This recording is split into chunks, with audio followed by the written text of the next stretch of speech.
हर हर महादेव। एक बार भगवान शिव ने पार्वती जी को उनके पूर्व जन्म का स्मरण कराने के उद्देश्य से इस व्रत के महात्म की कथा कही थी। श्री भोले शंकर बोले, हे गौरी, पर्वतराज हिमालय पर स्थित गंगा के तट पर तुमने अपनी बाल्यावस्था में 12 वर्षों तक अधोमुखी होकर घोर तप किया था। इतनी अवधि तुमने अन्न न खाकर पेड़ों के सूखे पत्ते चबाकर व्यतीत किए। माघ की विकराल शीतलता में तुमने निरंतर जल में प्रवेश करके तप किया। वैशाख की जला देने वाली गर्मी में तुमने पंचाग्नि से शरीर को तपाया। सावन की मूसलाधार वर्षा में खुले आसमान के नीचे बिना अन्न जल ग्रहण किए समय व्यतीत किया। तुम्हारे पिता तुम्हारी कष्ट साध्य तपस्या को देखकर बड़े दुखी थे। उन्हें बड़ा क्लेश होता था। तब एक दिन तुम्हारी तपस्या तथा पिता के क्लेश को देखकर नारद जी तुम्हारे घर पधारे। तुम्हारे पिता ने हृदय से अतिथि सत्कार करके उनके आने का कारण पूछा। नारद जी ने कहा, गिरिराज, मैं भगवान विष्णु के भेजने पर यहाँ उपस्थित हुआ हूँ। आपकी कन्या ने बड़ा कठोर तप किया है। इससे प्रसन्न होकर वे आपकी सुपुत्री से विवाह करना चाहते हैं। इस संदर्भ में मैं आपकी राय जानना चाहता हूँ। नारद जी की बात सुनकर गिरिराज गदगद हो उठे। उनके तो जैसे सारे क्लेश ही दूर हो गए। प्रसन्नचित होकर वे बोले, श्रीमान, स्वयं विष्णु मेरी कन्या का वरण करना चाहते हैं तो भला मुझे क्या आपत्ति हो सकती है। वे तो साक्षात ब्रह्म हैं। हे महर्षि, यह तो हर पिता की इच्छा होती है कि उनकी पुत्री सुख संपदा से युक्त पति के घर की लक्ष्मी बने। पिता की सार्थकता इसी में है कि पति के घर जाकर उसकी पुत्री पिता के घर से अधिक सुखी रहे।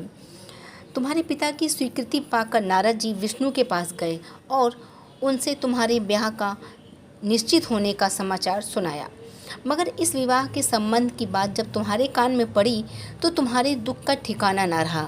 तुम्हारी एक सखी ने तुम्हारी इस मानसिक दशा को समझ लिया और उसने तुमसे उस विक्षिप्तता का कारण जानना चाहा। तब तुमने बताया, मैंने सच्चे हृदय से भगवान शिव शंकर का वरण किया है, किंतु मेरे पिता ने मेरा विवाह विष्णु जी से निश्चित कर दिया। मैं विचित्र धर्म संकट में हूँ। अब क्या करूँ? प्राण छोड़ देने के अतिरिक्त अब कोई उपाय शेष नहीं बचा। तुम्हारी सखी बड़ी समझदार और सूझबूझ वाली थी। उसने कहा, सखी, प्राण त्यागने का इसमें कारण ही क्या है? संकट के मौके पर धैर्य से काम लेना ही चाहिए। नारी के जीवन की सार्थकता इसी में है कि पति रूप में हृदय में जिसे एक बार स्वीकार कर लिया, जीवन पर्यंत उसी से निर्वाह करे। सच्ची आस्था, एक निष्ठा के समझ तो ईश्वर को भी समर्पण करना पड़ता है। मैं घनघोर जंगल में ले चलती हूँ, जो साधना स्थली भी हो, और जहाँ तुम्हारे पिता तुम्हें खोज भी ना पाए, वहाँ तुम साधना में लीन हो जाना। मुझे विश्वास है कि ईश्वर अवश्य ही तुम्हारी सहायता करेंगे। तुमने ऐसा ही किया। तुम्हारे पिता तुम्हें घर पर ना पाकर बड़े दुखी तथा चिंतित हुए। वे सोचने लगे कि तुम जाने कहाँ चली गई। मैं विष्णु जी से विवाह करने का प्रण कर चुका हूँ। यदि भगवान विष्णु बारात लेकर आ गए और कन्या घर में ना हुई तो बड़ा अपमान होगा। मैं तो कहीं मुँह दिखाने के योग्य भी नहीं रहूँगा। यही सब सोचकर गिरिराज ने जोर शोर से तुम्हारी खोज शुरू करवाई। इधर तुम्हारी खोज होती रही, उधर तुम अपनी सखी के साथ नदी के तट पर एक गुफा में मेरी आराधना में लीन थी। भाद्रपद की शुक्ल तृतीया को हस्त नक्षत्र था। उस दिन तुमने रेत के शिवलिंग का निर्माण करके व्रत किया। रात भर मेरी स्तुति के गीत गाकर जागी। तुम्हारी इस कष्ट साध्य तपस्या के प्रभाव से मेरा आसन डोलने लगा। मेरी समाधि टूट गई। मैं तुरंत तुम्हारे समक्ष जा पहुंचा और तुम्हारी तपस्या से प्रसन्न होकर तुमसे वर मांगने के लिए कहा। तब अपनी तपस्या के फलस्वरूप मुझे अपने समक्ष पाकर तुमने कहा, मैं हृदय से आपको पति के रूप में वरण कर चुकी हूँ। यदि आप सचमुच मेरी तपस्या से प्रसन्न होकर आप यहाँ पधारे हैं तो मुझे अपनी अर्धांगिनी के रूप में स्वीकार कर लीजिए। तब मैं तथास्तु कहकर कैलाश पर्वत पर लौट आया। प्रातः होते ही तुमने पूजा की समस्त सामग्री को नदी में प्रवाहित करके अपनी सहेली सहित व्रत का पारण किया। उसी समय अपने मित्र, बंधु व दरबारियों सहित गिरिराज तुम्हें खोजते खोजते वहां आ पहुँचे और तुम्हारी इस कष्ट साध्य तपस्या का कारण तथा उद्देश्य पूछा। उस समय तुम्हारी दशा को देखकर गिरिराज अत्यधिक दुखी हुए और पीड़ा के कारण उनकी आंखों में आंसू उमड़े थे।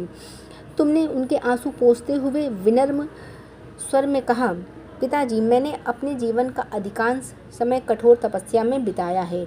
मेरी इस तपस्या का उद्देश्य केवल यही था कि मैं महादेव को पति के रूप में पाना चाहती थी। आज मैं अपनी तपस्या की कसौटी पर खरी उतर चुकी हूँ। आप क्योंकि विष्णु जी से मेरा विवाह करने का निर्णय ले चुके थे, इसलिए मैं अपने आराध्य की खोज में घर छोड़कर चली आई थी। अब मैं आपके साथ इसी शर्त पर घर जाऊंगी कि आप मेरा विवाह विष्णु जी से न करके महादेव जी से करेंगे। गिरिराज मान गए और तुम्हें घर ले गए। कुछ समय के पश्चात शास्त्रों विधान पूर्वक उन्होंने हम दोनों का विवाह सूत्र में बांध दिया। हे पार्वती, भाद्रपद की शुक्ल पक्ष तृतीया को तुमने मेरी आराधना करके जो व्रत किया था, उसी के फलस्वरूप मेरा तुमसे विवाह हो सका। इसका महत्व तो यह है कि मैं इस व्रत को करने वाली कुमारी कन्याओं को मनवांछित फल देता हूँ। इसलिए सौभाग्य की इच्छा करने वाली प्रत्येक युवती को यह व्रत पूरा एक निष्ठा के और आस्था से करना चाहिए। तो दोस्तों, हरतालिका तीज की व्रत कथा आपको अच्छी लगी हो तो कमेंट सेक्शन में लिख के ज़रूर बताइएगा। और दूसरा, भगवान भोलेनाथ और माता पार्वती हम सभी की मनोकामना पूरी करें, आप सबकी इच्छाएं पूरी हों। हर हर महादेव, जय माता पार्वती।